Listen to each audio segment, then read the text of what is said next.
Tojikistonning 73 yoshdagi prezidenti Emomali Rahmon vafot etibdi. Sog'lig'i yomon ekan. Chet elga davolanishga ketibdi degan gap so'zlarni eshitgan bo'lsangiz kerak.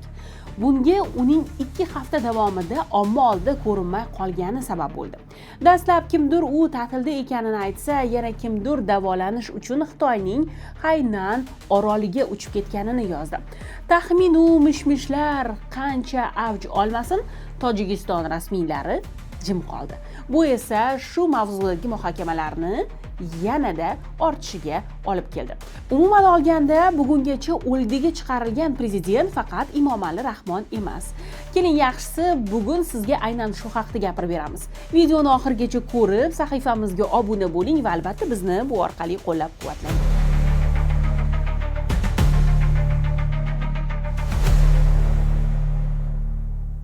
Tarmoqlarda Tojikiston rahbarining vafot etgani va bu yashirilayotgani, ko'chalar tozalanib, allaqachon mahalliy ommaviy axborot vositalarida ko'ngilochar dasturlar qo'yilmayotgani aytildi.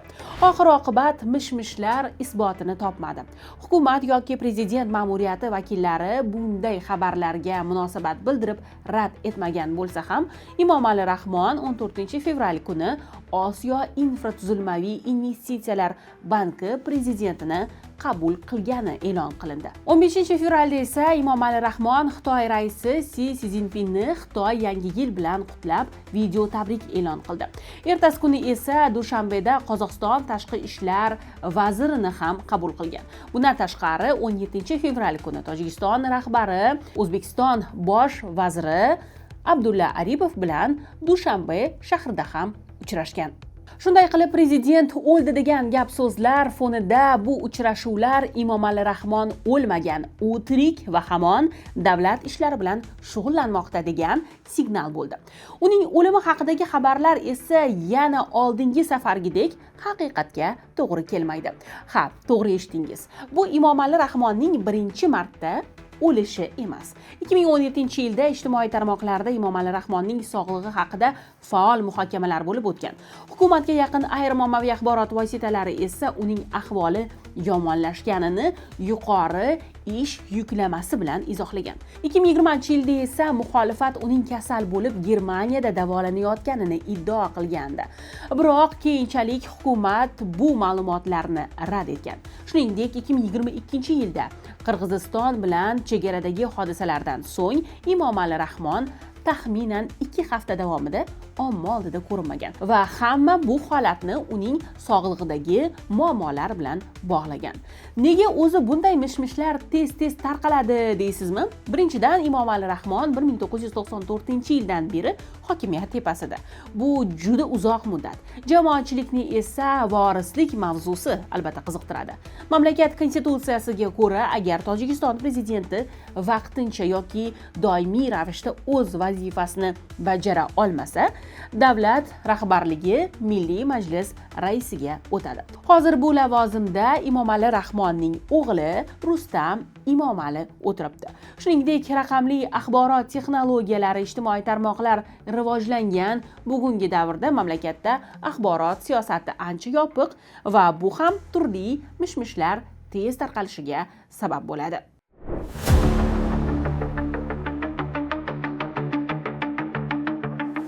Yaqin o'tgan yillarni eslasak, o'lganga chiqarilgan prezidentlar faqat Emomali Rahmon emas. Qozog'istonning birinchi prezidenti Nursulton Nazarboyev va uning turmush o'rtog'i Sara Nazarboyeva ham bu borada Tojikiston prezidentidan ortda qolmaydi. 2020-yilda prezidentlikdan ketib, elboshlik qilib yurgan Nursulton Nazarboyevning sog'lig'i yomonlashgani va hatto vafot etgani haqida mishmishlar tarqalgandi. O'shanda uning matbuot kotibi bunday xabarlarni rad etib, ularni provokatsiya deb atagandi.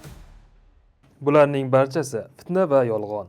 Ishontirib aytamanki, Nursulton Nazarboyev butkul sog'lom va hatto karantin sharoitida ham vatan ravnaqi uchun mehnat qilishda davom etmoqda. Oradan bir oy o'tib esa Nazarboyevning koronavirusga chalingani e'lon qilindi. 2023-yilda esa Nazarboyev Ostonadagi Milliy kardiologiya jarrohlik markazida operatsiya qilindi. Matbuot kotibi amaliyot muvaffaqiyatli o'tganini tasdiqlagan edi o'shanda. 2024-yil 26-dekabrda ijtimoiy tarmoqlarda Sara Nazarboyevaning vafoti haqida xabarlar tarqaldi. Ertasi kuni esa bu texnik xatoligi etildi va prezident matbuot xizmati bu xabarlarni rad etdi.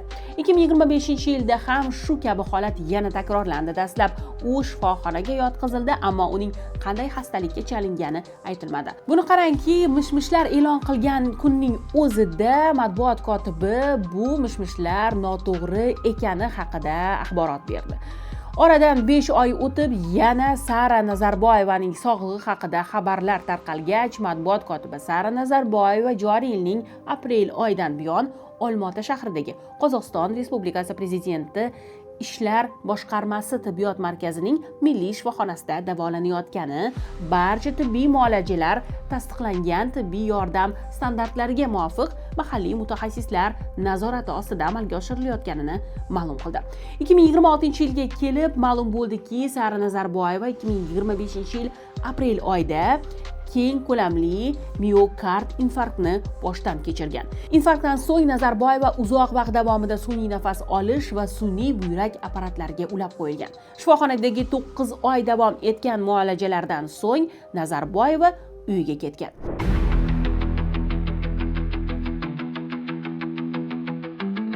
2019-yilda Turkmanistonning o'sha vaqtdagi prezidenti Gurbanguli Berdimuhamedovning o'limi haqidagi mishmishlar keng tarqalgani yodingizda bo'lsa kerak.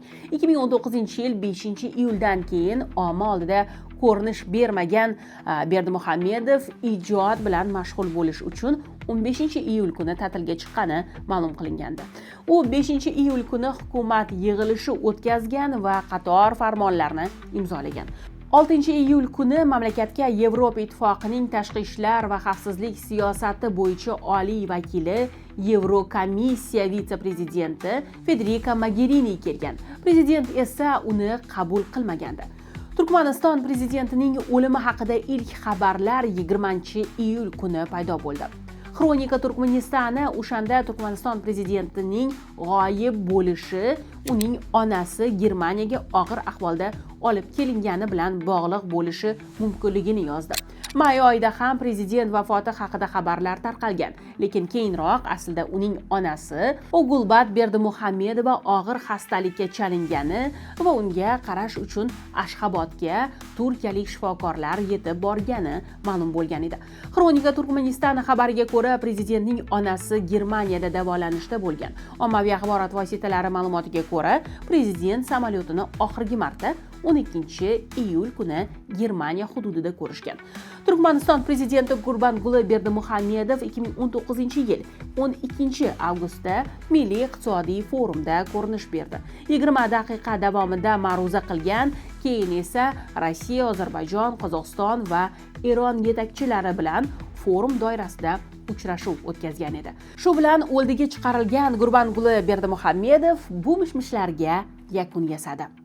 Shunga o'xshash holat AQSh prezidenti Donald Tramp bilan ham sodir bo'lgan. 2025-yilning avgust oyida ijtimoiy tarmoqlar, xususan X, TikTok va boshqa platformalarda Donald Trampning vafoti to'g'risida mishmishlar tez tarqaldi. 29-avgust kuni AQSh vitse-prezidenti James Vance agar Donald Trampga nimadir bo'lsa, davlat rahbari bo'lishga tayyorligini ham aytgan edi.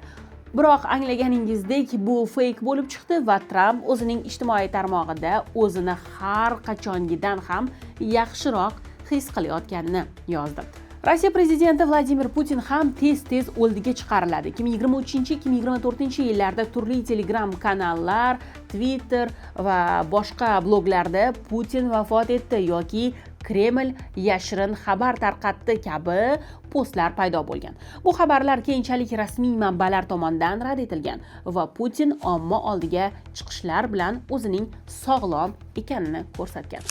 O'ldiga chiqarilgan yetakchilar orasida Rajab Toyyib Erdo'g'an ham yo'q emas. Uning sog'lig'i yomonlashgani haqidagi mishmishlar 2011-yildan beri turli vaqtlarda tarqaladi. Turkiya rahbarining biror tadbirda yurishga qiynalgani yoki gaplarda adashib ketgani ham uni sog'lig'i yomonligi va aynan o'sha chiqishlardan keyin biroz ko'rinmay qolsa, vafot etdi degan mishmishlarga sabab ham bo'ladi. Prezident o'ldi degan gaplarga ba'zan rasmiylarning rad etishi bilan kifoyalangan bo'lishsa, ba'zan Erdo'g'an basketbol o'ynayotgani aks etgan videolar ham chiqarilgan. 2021-yilda esa Erdo'g'anning o'limi haqidagi xabarlar tarqalgani ortidan Turkiya politsiyasi tomonidan 30 kishi huquqiy jarayonlarga tortilgan. Bir emas, bir necha marta o'ldiga chiqarilgan prezidentlardan yana biri Ramzan Qodirov. 2022-yil Rossiya Ukraina urushi boshlangach, uning frontda yaralangani va og'ir ahvolda ekani haqida tasdiqlanmagan xabarlar paydo bo'lgandi. 2023-yil sentyabr oyida ham Qodirov og'ir xastalikka chalinib vafot etgani aytildi. Bu xabarlar ortidan u video murojaat e'lon qilib, mishmishlarni inkor etdi. Checheniston rahbarining o'lgani haqidagi postlar bir necha bor tarqaldi, ammo doimiydek bu xabarlar fake bo'lib qolaverdi. Umumiy qilib aytganda, davlat rahbarlari katta siyosiy va iqtisodiy hokimiyatga ega bo'lgani bois, ular haqidagi har bir ma'lumot omma uchun juda ham qiziq. Ko'p davlatlarda rahbarlar sog'lig'i va shaxsiy hayoti haqida ma'lumotlar chuqur maxfiy saqlanadi. Bu esa mishmishlarga maydon beradi albatta.